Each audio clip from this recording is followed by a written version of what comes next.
In this video, we are going to see how to calculate spatial distribution function and how to plot them in the density volume window.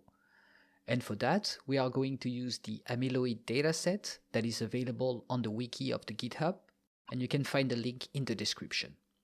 This non-biased molecular dynamics simulation illustrates the binding of a pentameric oligothiophene used for the detection of misfolded amyloid beta, which is one of the hallmarks of Alzheimer's disease. The protein chains are all identical and are organized in an helix, and in the dataset window we can see that we have 253 chains, and we also have 61 PFTAA molecules. And those molecules are the luminescent probes that can detect the misfold, and upon adsorption on the fibril, they can be used for detection by fluorescence. What we want to determine is how exactly the molecules are going to interact with the fibril and what are the specific pockets the molecule can bind to. So I'm going to go to the representation window and change the coloring of the protein from chain ID to res IDX.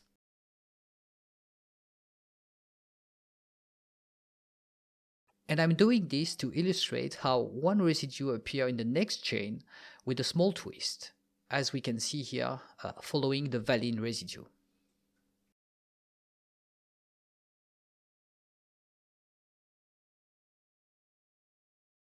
So we are interested in finding the pocket to which the molecule binds to, and because we have repeating chains, we would like to aggregate all the chains together.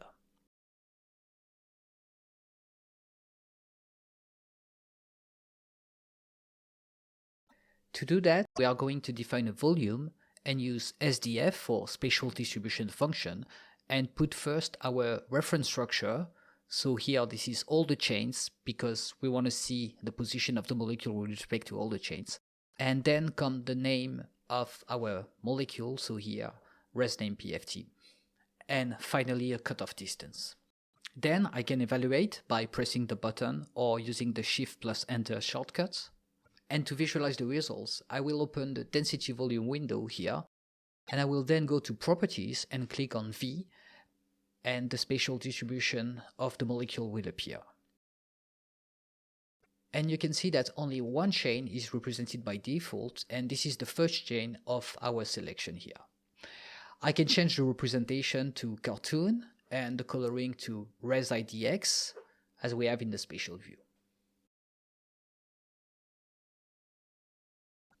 As I mentioned, only the first chain is shown by default, but we can also display them all by checking the Show Superimpose Structure box.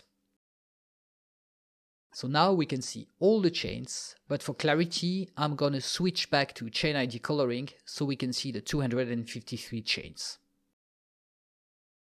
We can see the density of molecule along the fibril axis here, and we can use the clip planes just to show a slice corresponding to around the superimposed structure.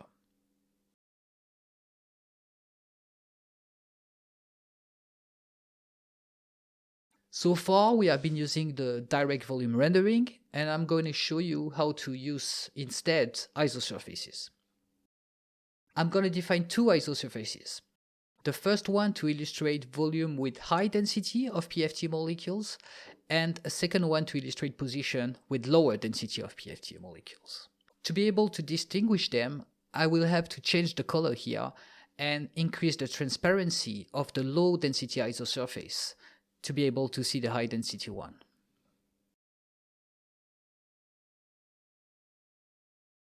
Finally, I'm going to change one more time the representation to ball and stick and the coloring to res IDX. And we can now see the high density region of the molecules in interaction with the chains and use visual feedback to identify the different residue at play.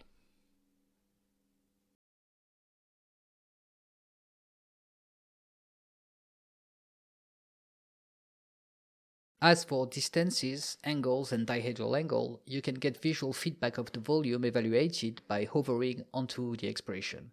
And you will see the 253 boxes that have been evaluated and then superimposed. If you want to export the spatial distribution function, you can save the volume as a cube file by clicking on File, Export in the script editor, and then choosing the data type for density volume, and then choosing your property, and the file format by default is a Gaussian cube. And then you can click on Export. Then you just have to type in the name of your file.